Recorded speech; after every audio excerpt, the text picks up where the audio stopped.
L'Angola participe à la conférence Mining Indaba 2026 au Cap en Afrique du Sud avec l'objectif d'attirer des investissements étrangers pour ses projets miniers ciblant une valeur pouvant atteindre 400 millions de dollars. Le Kenya a approuvé un budget d'environ 36,43 milliards de dollars pour l'exercice financier 2026. Cette approbation s'accompagne de l'annonce de vastes réformes salariales dans la fonction publique. La Banque centrale du Nigeria a rouvert l'accès au marché officiel des changes pour les bureaux de change agréés. Chaque bureau de change est désormais autorisé à acheter jusqu'à 150 000 dollars par semaine au taux du marché en vigueur.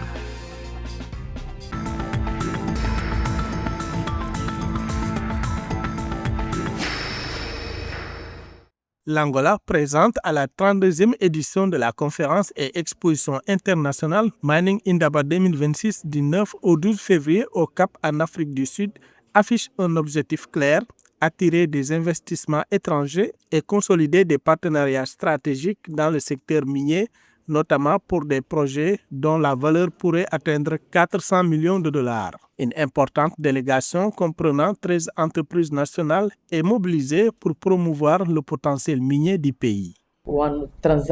Mining Indaba est une opportunité pour les investisseurs. Nous sommes toujours en négociation avec certains investisseurs, mais en attendant la journée de l'Angola, nous allons présenter nos projets. Les investisseurs se sont tournés vers nous pour obtenir davantage d'informations sur d'autres projets en Angola. Au-delà des grands projets, le gouvernement angolais mise également sur l'implication des petites et moyennes entreprises pour atteindre ses objectifs de diversification économique. En participant au Mining Indaba 2026, l'Angola cherche non seulement à consolider ses partenariats existants, mais aussi à établir des stratégies claires pour une meilleure coordination avec la communauté des investissements internationaux. L'Angola compte déjà sur d'excellentes entreprises opérant dans le secteur des ressources minérales, mais nous avons aussi besoin des petites et moyennes entreprises pour renforcer la vision du gouvernement, diversifier l'économie et stimuler la production minière.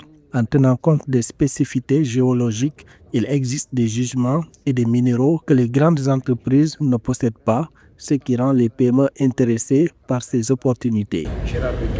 L'Angola, 5e producteur mondial de diamants avec 8,8 millions de carats en 2022 et des gisements importants, le pays poursuit la diversification de son économie visant 2 milliards de dollars d'investissement d'ici 2027.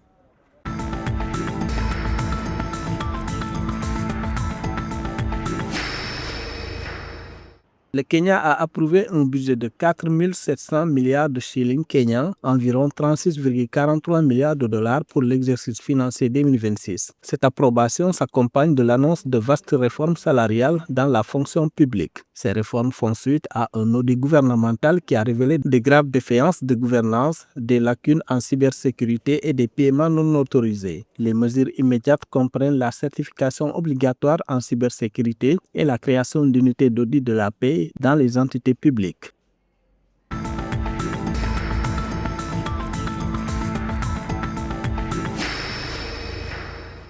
La Banque centrale du Nigeria a rouvert l'accès au marché officiel des changes pour les bureaux de change agréés. Chaque bureau de change est désormais autorisé à acheter jusqu'à 150 000 dollars par semaine au taux du marché en vigueur. Cette mesure vise à améliorer la liquidité en dollars sur le marché de détail et à réduire la pression sur le marché parallèle. Cette nouvelle politique marque un changement d'approche après des années d'exclusion des bureaux de change du marché direct pour des raisons de spéculation et de manque de transparence.